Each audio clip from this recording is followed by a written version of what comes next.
Hello दोस्तों, स्वागत है आप लोग के एक और नई वीडियो में। आशा करते हैं आप लोग अच्छे होंगे, स्वस्थ होंगे, मन लगाकर पढ़ाई कर रहे होंगे, क्योंकि बोर्ड एग्जाम बहुत ही नज़दीक आ गया। इसके लिए बिहार बोर्ड ने अपना ऑफिशियल मॉडल पेपर जारी कर दिया है। अगर आप लोग ने मॉडल पेपर को नहीं देखा है तो इस वीडियो के माध्यम से हम आप लोग के सोशल साइंस का मॉडल पेपर कवर करने वाले हैं। पर है जो इस प्रकार है, सेकेंडरी स्कूल एग्जामिनेशन 2023 एनुअल हो बहु इसी तरह से लिखा हुआ आपको बोर्ड एग्जाम में भी आएगा। सोशल साइंस, यहाँ पर देखिए सोशल साइंस लिखा हुआ है। कुल प्रश्नों की संख्या जो ऑब्जेक्टिव रहेगा वो 80 गो रहेगा। ऑब्जेक्टिव प्रश्न 80 गो रहेगा, लेकिन उनमें से सिर्फ आप लोग को 40 गो को ही रंगना है। 40 गो से बेसी नहीं रंगना है। एक प्रश्न 1 नंबर का होगा। तो बिना समय गंवाए हुए हम लोग एक एक करके देखते हैं। 80 वस्तुनिष्ठ प्रश्न जिनमें 40 प्रश्न अनिवार्य है। यदि ये परीक्षार्थी 40 से अधिक प्रश्नों के उत्तर देते हैं तो प्रथम 40 प्रश्नों का ही मूल्यांकन किया जाएगा। यदि आप लोग 41 प्रश्न रंग दिए हैं तो जो शुरू से 40 प्रश्न होगा वही गिनती किया जाएगा। तो आप लोग गलती नहीं कीजिएगा कि गिन कर ही केवल 40 प्रश्नों का ही उत्तर दीजिएगा। वही मार्कशीट पर रंगने के लिए आएगा। तो बिना समय गंवाए हुए इस मॉडल पेपर का हम लोग पहला प्रश्न को करेंगे। देखिए यहाँ पे लिखा प्रश्न संख्या 1 से 80 तक के प्रत्येक प्रश्न के साथ 4 विकल्प दिए गए हैं, जिनमें से एक सही है। अपने द्वारा चुने गए विकल्प को ओए मार्कशीट पर चिन्हित करें। केवल 40 प्रश्नों के ही उत्तर दें।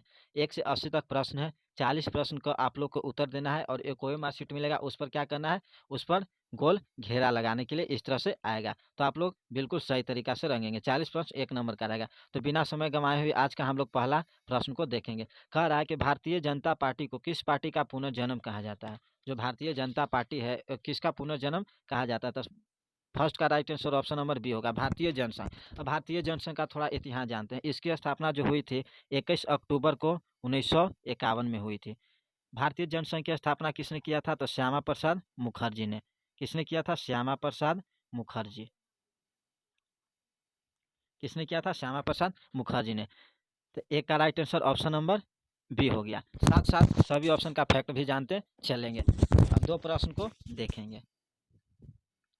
दूसरा प्रश्न कहता है कि दलित पैंथर्स नामक संगठन की स्थापना किस राज्य में हुई थी। जो दलित पैंथर्स नामक स्थापना गठन है, इसकी स्थापना किस राज्य में हुई थी, तो इसकी जो स्थापना हुई थी महाराष्ट्र राज्य में हुई थी। ठीक नाम, और इसकी स्थापना किसने किया था, तो नामदेव लिख देते हैं कि दलित पैंथर नामक संगठन की स्थापना किसने किया था, तो नामदेव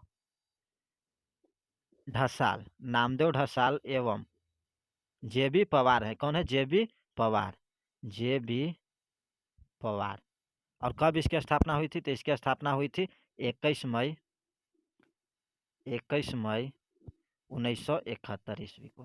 तो अगर आएगा कि दलित पैंथर्स की स्थापना कब हुई थी, तो 21 मई 1971 ईस्वी को किसने किया था, तो नामदेव ढसाल एवं जे.एम. पवार ने किया था। तो तू का सही answer option number C Maharashtra हो जाएगा। 3 प्रश्न को देखेंगे। 3 प्रश्न कहता है कि कौन सा संवैधानिक संशोधन नगरीय स्थानीय स्वशासन से संबंधित है। तो कौन सा संविधान संशोधन नगरीय, तो नगरीय संविधान संशोधन कौन हुआ था, तो 74वां संविधान संशोधन हुआ था। कब हुआ था, तो 1993 में। अगर पंचायत से पूछेगा तो कौन हो जाएगा, 73वां। तो 3 का सही आंसर ऑप्शन नंबर बी 74वां हो जाएगा।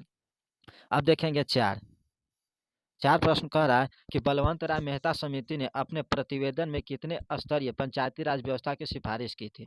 तो जो बलवंत राय मेहता समिति है, ये अपने जो प्रतिवेदन दिए थे उनमें त्रिस्तरीय सुझाव दिए थे। तो 4 का सही आंसर ऑप्शन नंबर सी हो जाएगा।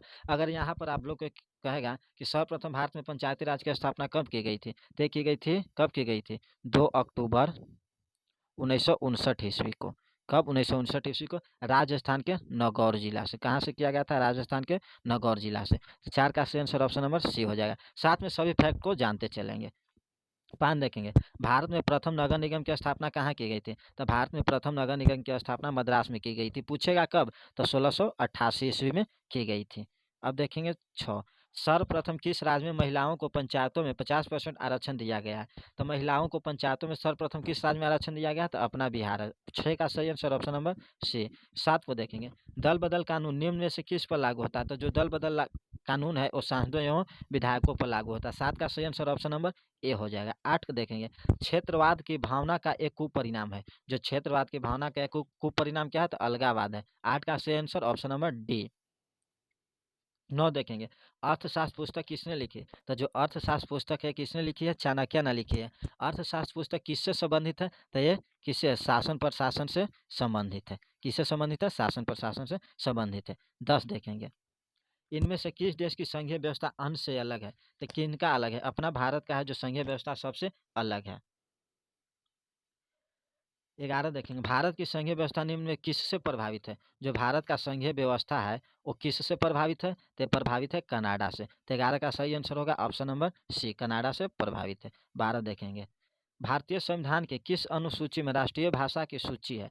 तो जो भारतीय संविधान की 8वीं अनुसूची है इसमें क्या है? 22 भाषाओं का उल्लेख है। इसमें कितने भाषाओं का उल्लेख है? 22 भाषाओं का उल्लेख है। तो 12 का सही आंसर ऑप्शन नंबर डी। 13 देखेंगे, राज्य विधानसभा के चुनाव को कराने की जिम्मेदारी है। तो जो राज्य विधानसभा के चुनाव की जिम्मेदारी वो किसकी है? राज्य निर्वाचन आयोग का है, यानी कि 13 का सही आंसर ऑप्शन नंबर डी। 14 देखेंगे, शिक्षा को संविधान के किस सूची में रखा गया है? तो शिक्षा को किस सूची में रखा गया? समवर्ती सूची में रखा गया है। 15 देखेंगे, जर्मनी का एकीकरण कब हुआ था? जो जर्मनी का एकीकरण है वो कब हुआ था? तो 1871 ईस्वी में हुआ था। अगर छोटा डेट भी पूछे तो 18 जनवरी। 18 जनवरी कब हुआ था? 1871 को। 16 प्रश्न को देखेंगे, होवा हाओ आंदोलन किसने शुरू किया था? जो होवा होवा आंदोलन है वो किसने शुरू किया था? तो इसका सही आंसर हो जाएगा ऑप्शन नंबर ए, हुइन फू सो। हुइन फू सो ने किया था। ये कब लागू हुआ था? 1939 में चालू किया गया था। डेट पूछे कि होवा हाओ आंदोलन किसने शुरू किया था? तो हुइन फू सो कब? 1939 ईस्वी में।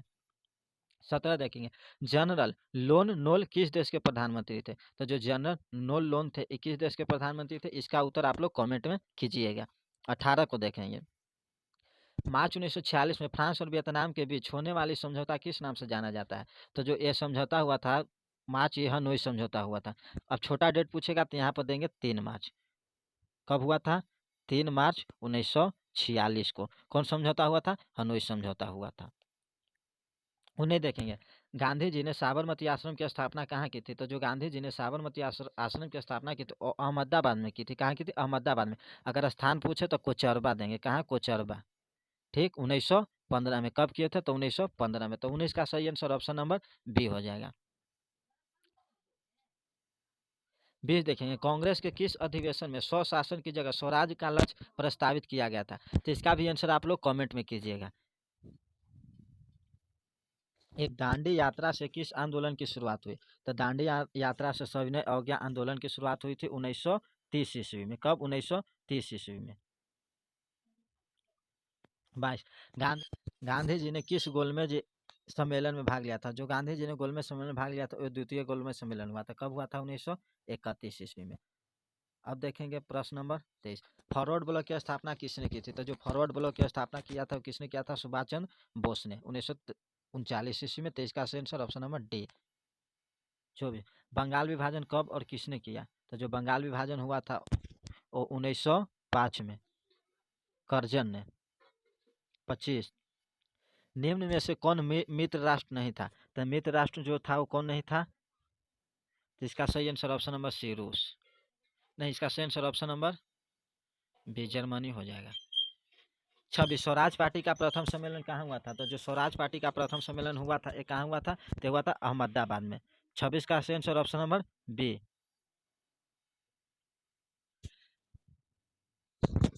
इनमें से किसने पावर लूम का आविष्कार किया था? जो जो पावर लूम का आविष्कार किया था वो किसने किया था? एडमंड कार्ट राइट ने। कब किया था? तो एक किया था 1785 में। तो 27 का सही आंसर ऑप्शन नंबर सी। 28 देखें, न्यू डील नामक नवीन आर्थिक नीति कहाँ लागू की गई थी? तो जो न्यू डील नामक नई आर्थिक नीति थी वो कहाँ लागू की गई थी? अमेरिका में लागू की गई थी। 29, 1991 में सोवियत संघ के विघटन के उपरांत कौन से देश महाशक्ति के रूप में उभरा? जो कह रहा है कि 1991 में सोवियत संघ का विघटन हुआ था तो इसके फलस्वरूप कौन सा देश महाशक्ति के रूप में उभरा था? तो संयुक्त राज्य अमेरिका है। 29 का सही आंसर ऑप्शन नंबर डी। 30, इनमें से कौन सा देश दाक्षेस का सदस्य नहीं है? तो दाक्षेस का सदस्य नहीं है कौन? इंडोनेशिया नहीं है। इसका 8 को सदस्य। इसकी स्थापना कब हुई थी? 1985 में। तो इसका answer option number B.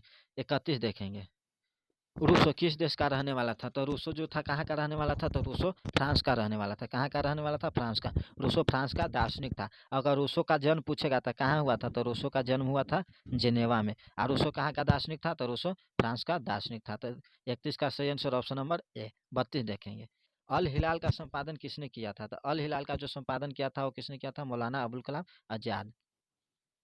33 Gutenberg ने सर्वप्रथम किस पुस्तक की छपाई की? तो जो गुटेनबर्ग ने सर्वप्रथम पुस्तक की छपाई की तो क्या था? बाइबिल था। 33 का सही आंसर ऑप्शन नंबर सी। 34 महात्मा गांधी ने इनमें से किसका संपादन किया था? महात्मा गांधी ने यंग इंडिया का संपादन किया है।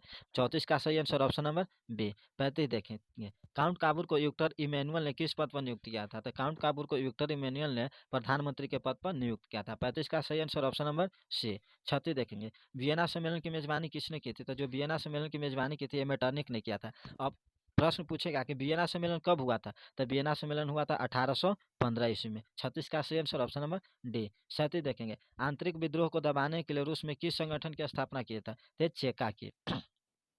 38 भारत में उपभोक्ता संरक्षण अधिनियम की घोषणा कब हुई? तो भारत में उपभोक्ता संरक्षण अधिनियम की घोषणा 1986 में हुई थी। 38 का सही आंसर ऑप्शन नंबर ए।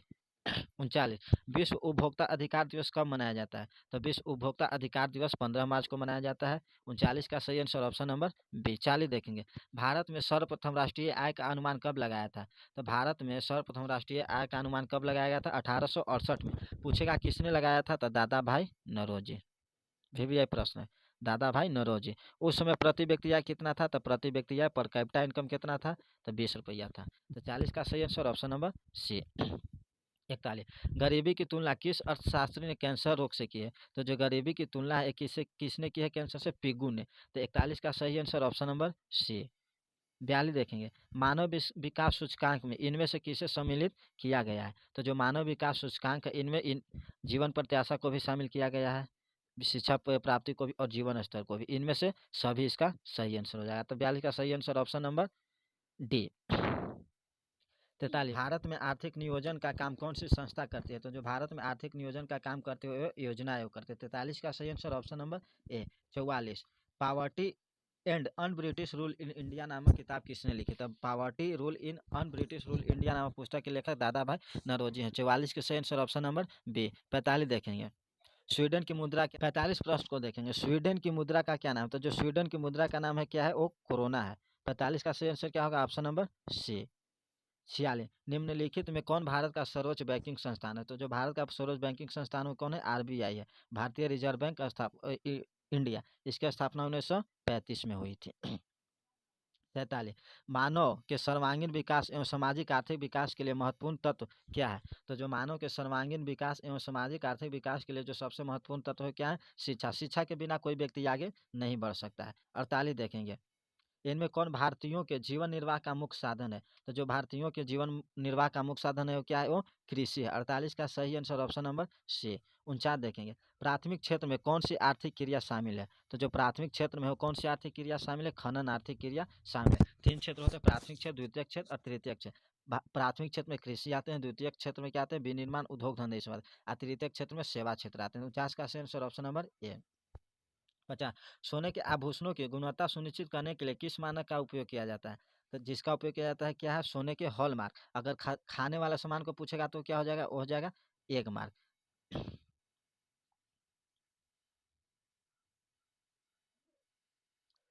51 इनमें से किस संस्था का गठन 1954 में किया गया था? इसका प्रश्न इसका मालूम ही नहीं चला कि इसका कौन होगा। तो 51 का आप ही लोग कमेंट कीजिएगा। 52 देखेंगे मौसमी बेरोजगारी पाई जाती है। जो मौसमी बेरोजगारी है वो कहाँ पाई जाती है? कृषि क्षेत्र में पाई जाती है। देखते हैं सीजन दर सीजन कृषि क्षेत्र में कार्य होता है। तो मौसमी बेरोजगारी कृषि क्षेत्र में ही पाई जाती है। 53 पूंजीवादी अर्थव्यवस्था का गुण है। तो पूंजीवादी अर्थव्यवस्था का क्या गुण है? निजी लाभ, मूलतंत्र, साधनों का निजी स्वामी। तो निजी पूंजीवादी अर्थव्यवस्था इनमें से सभी हो जाएगा। 53 का सही answer option number D. Tarun Bharat संघ का संबंध किस राज्य में है? जो तरुण भारत संघ का संबंध है किस राज्य से? तो ये राजस्थान राज्य से। 54 का सही आंसर ऑप्शन नंबर ए। 55 रूस के सहयोग से किस विद्युत संयंत्र का निर्माण किया गया? तो जो रूस के सहयोग से जिस विद्युत संयंत्र का निर्माण किया गया वो कौन है? कुड्डन कुल्लम परमाणु संयंत्र। ये कहाँ पर है? तो ये तमिलनाडु में है। ये भी याद रखिएगा। ये भी पूछता है कि परमाणु संयंत्र कहाँ है। इसका सही आंसर हो जाएगा बी कुड्डन कुल्लम। 56 प्रारंभिक जीविका कृषि को किस नाम से जाना जाता है? तो प्राथमिक कृषि को इनमें से सभी हो जाएगा। 56 का answer option number D.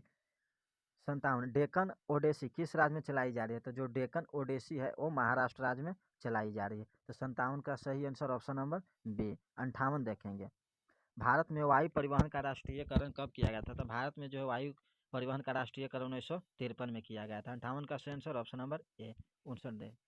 Ennore बंदरगाह किस राज्य में? तो जो इन्नौर बंदरगाह है वो कहाँ है? तमिलनाडु में है। तो 59 का सही आंसर ऑप्शन नंबर डी। 60 प्रश्न को देखेंगे। बिहार का प्राचीनतम नदी घाटी परियोजना कौन है? तो बिहार का प्राचीनतम नदी घाटी परियोजना कौन है?